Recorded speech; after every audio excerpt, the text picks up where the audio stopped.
Brought to you by the Spring Games, the largest college softball event in the world. Catch all the action at thespringgames.com.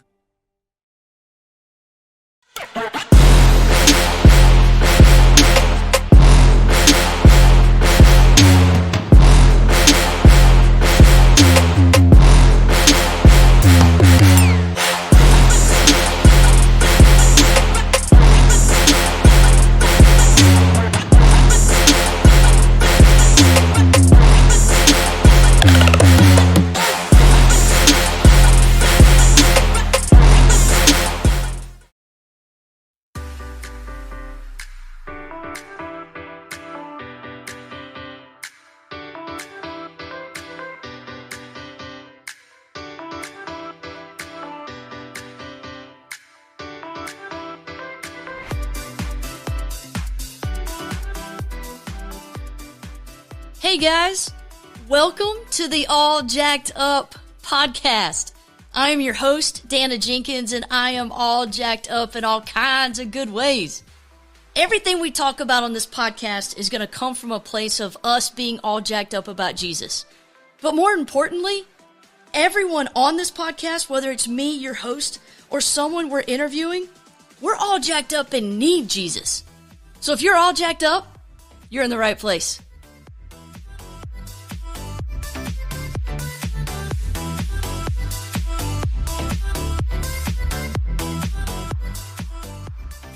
Hey, everybody. Welcome back. Man, I hope that you guys are all doing great. I am doing pretty good for the most part. Just to be completely honest, I got a little bit of a story for you. Having a little trouble with some realizations about my age.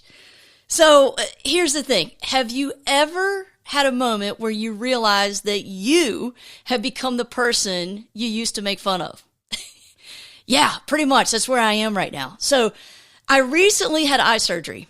There was a growth that had started to reach my pupil, and it was really affecting my vision. I was wearing glasses all the time, which I did not enjoy.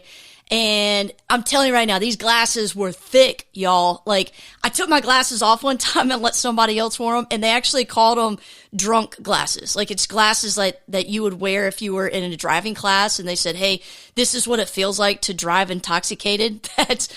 That's how bad my glasses were.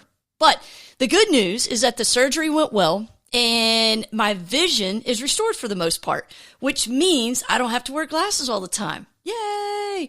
The doctor actually said it went so well that I didn't even need a prescription. She said, just get some readers. And honestly, I was super pumped about this and thought this was awesome news. But here's the thing. It's not. What I did not know about having readers is that they're a pain in the rear end. It's basically like having magnifying glasses on your face, which is great for reading, but the minute you look up, it's awful. Like, you can't see anything, everything's fuzzy. It's kind of jolting a little bit. So it's terrible. So herein lies the problem. You need them to read, but the minute you look up, you want them off. So I find myself putting them on and off more times than I can count, and that's the issue. So when you take them off and you set them down in one place, you will inevitably need them to read something in another place. So here's the thing. Having readers is basically where your memory will die. Because this is the question I have asked more in the last 2 weeks than my whole life combined. Where did I put my glasses? I used to think, how in the heck does someone misplace glasses as often as every 5 minutes? And how do you misplace something that you need? So, yeah, that's what I'm dealing with right now. But if you guys know me, you know that I always am trying to beat the system. So here's what I did. I went out and I bought 2 3-packs of readers. I thought, I'm going to have one in every stinking room. I'm going to have one in every place I'm ever going to need a pair of glasses. Here's the problem with that. It seems like 6 pairs of glasses is not enough. Crazy, right? Like, I still find myself looking for glasses. How is that possible? And you might be saying, just get a cord or one of those fun sets of glasses that go around your neck and they have that little magnetic thing that snaps at your nose. Well, here's the thing I want to tell you. You watch your mouth when you talk to me like that, okay? So, hey, if you've got either one of those things, I'm not hating on you. I think it's awesome. I'm just not there at this moment, so I'm kind of struggling with that a little bit, but no, it's all good. It's all good. So, anyway, let's get to it today. Today, I want to talk about what many call the performance trap. I think many of us struggle with this. This is when our self-worth is based and rooted in our performance. Now, I was a college softball coach for a long time, and I really struggled with this. In my younger days as an athlete, I also struggled with being performance-driven. So let me explain. As a coach, my worth was completely based on my team's win-loss record. If the team was winning, then I was a good coach. I was awesome. I was killing it. If the team was losing, I was a terrible coach. Something needed to change. Man, I wore it like I was the worst coach ever. I was getting my self-worth from all the wrong places. Now, anytime your success is based or tangled up in someone or something else's success, your worth is going to come from the wrong place. We can find ourselves, I think everybody can find ourselves here. We can all find ourselves here. How about as a parent? Are you killing it when your child is making good decisions? Are you failing when your child makes poor decisions? What about in a marriage? Are you a good or worthy wife or husband when your spouse is happy? What about when they're struggling? What about when you feel like your marriage is not in a good place? And here's a big one. What about as an athlete? Are you only worthy when your coach is happy or your performance is good? Man, I lived there for a long, long time. How we feel about ourselves should not be based on either our performance or someone else's performance. Am I saying it's wrong to try and succeed in something you take on? No, absolutely not. Is it wrong to try and please people? No, absolutely not. Hey, I'm 48 years old and I still crave the approval of my parents. Why? Because I love them and I value their opinions. Here's the thing. These feelings are natural and totally normal, but we get into trouble when others' approval or success changes how we view ourselves. I don't ever want to get so caught up in pleasing someone or trying to perform perfectly that I forget or miss trying to please God. I love my parents, and what they say matters, and it makes a big difference. But I want to be pleasing to God first and foremost, before I'm pleasing to anybody else. Here's the thing. When we let our performance or others' opinions dictate our actions and our feelings, we're putting them above God. So, the $1 million question is, how do I control this? How do I get better at this? And honestly, I'm just going to share with you guys some things that have really helped me in really trying to avoid the performance trap. And I think the first one, and probably one of the most important ones, is we have to define success. We all want to be successful. But what does this mean for you as a Christian? My last 2 years as a college softball coach, I was more successful than my previous 7 years combined. In my coaching career, we set records, we won a conference championship, and we were the first softball team at this specific school to make it to regionals. And none of that happened my last 2 years. I actually can't even remember our win-loss record for my last 2 years. I have no idea if it was great or terrible. Honestly, it was probably mediocre if I had to guess. But what I do remember is helping one of the kids get set up to be baptized at church and telling her how proud I was for the decision that she made. I remember talking to the kids about what God was doing in my life, and He was the reason they were seeing some crazy big changes and big change. Like this team at this moment, they saw me literally do a 180. I went from completely doing my stuff and being ruled by my wants and my needs to completely being surrendered to God. And it changed everything. It changed language. It changed how I treated the kids. It changed my outlook. It changed everything. But here's the other thing. I also remember getting fired. So talk about redefining success. Man, we have to figure out, what does it look like for us to be successful? And the whole getting fired, man, that story could actually be a whole episode on this podcast. And it might be. But for now, we'll continue to move on. So the second way to avoid the performance trap, you have to develop, work at, and pursue your relationship with Jesus. Here's the thing. You will not go out of your way to please someone you don't know. And you definitely won't go out of your way if you don't know how they feel about you. So how do you pursue Jesus? Man, read your Bible. Simple, right? Here's the thing, not always. Life seems to have a way to squeeze that time out of our day. That's why it has to be something you fight for and you make sacrifices for. So I live in Greenville, South Carolina, and we have a little 12U travel softball team, an FCA team, and we were talking to them about quiet times. And I was challenging them to get in their Bible daily and to have a daily quiet time, reading God's word. And so the big challenge to these, 10, 11, and 12-year-old kids were, hey, set aside 3 minutes a day. And just, if you can read 2 sentences, 5 sentences, a paragraph, a chapter, whatever you can read in those 3 minutes, man, just set aside 3 minutes.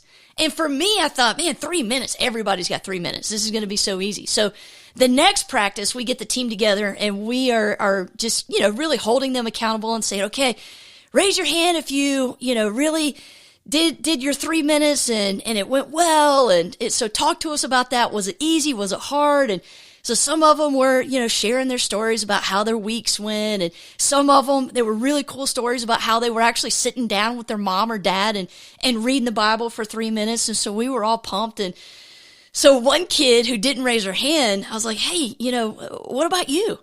And she goes, I just don't think you understand how busy I am. I was like, you're 11. You're 11. You're telling me you don't have 3 minutes in your day.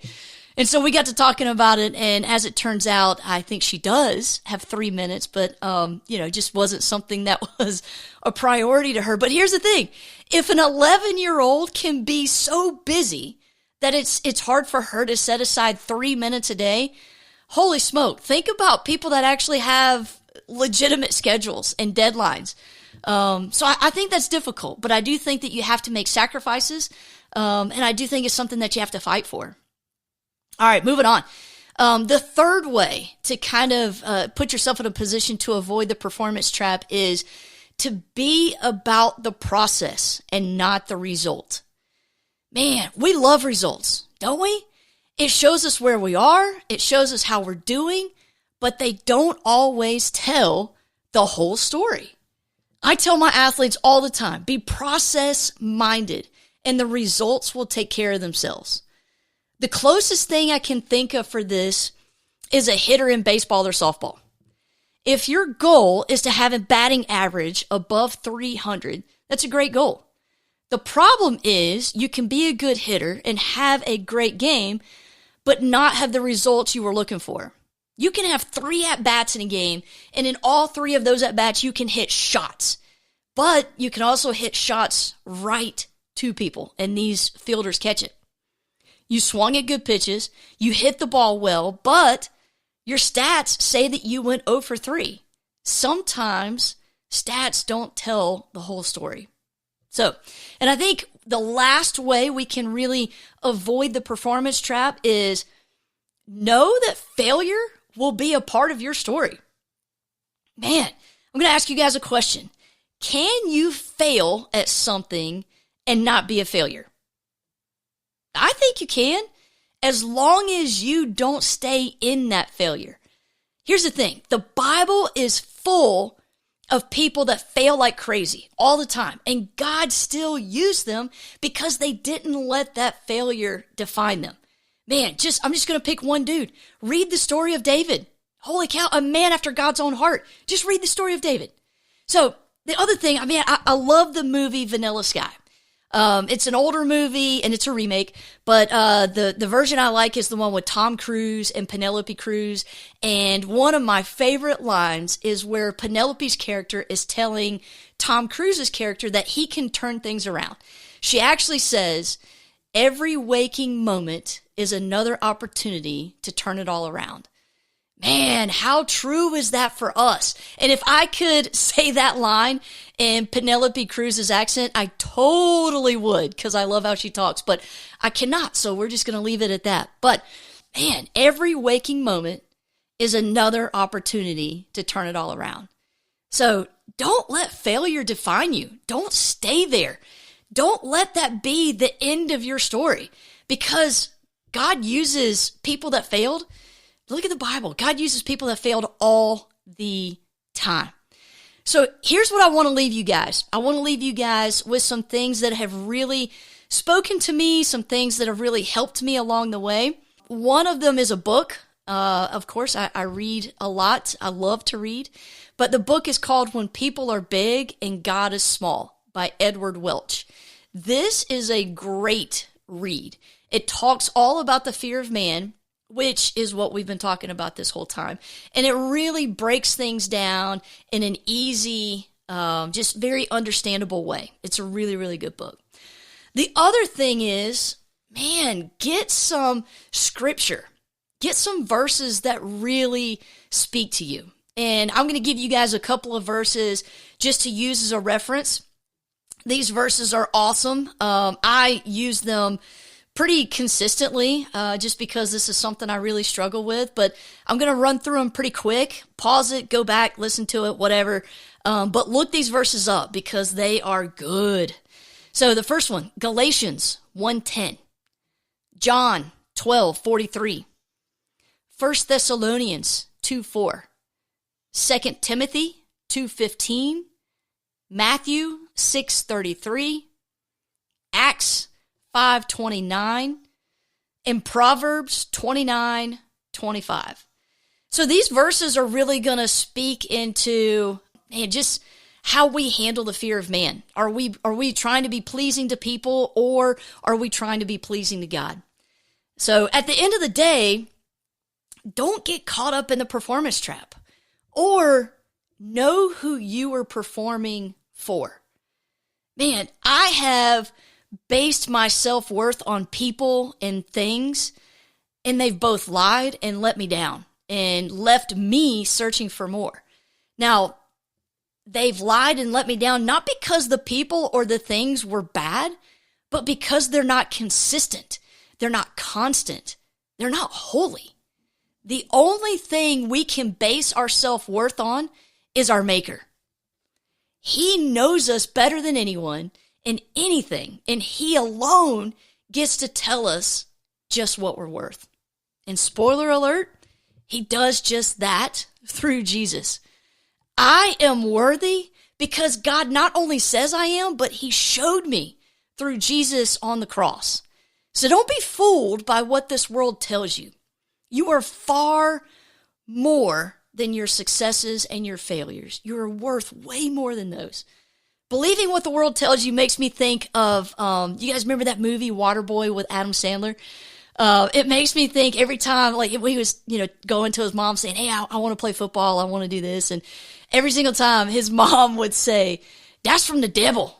So I think believing what the world tells you about your performance and your success and your failure, man, don't believe that, because that is from the devil. So, man, I hope you guys have enjoyed this. I hope you guys have a great week. And I hope you guys stay all jacked up.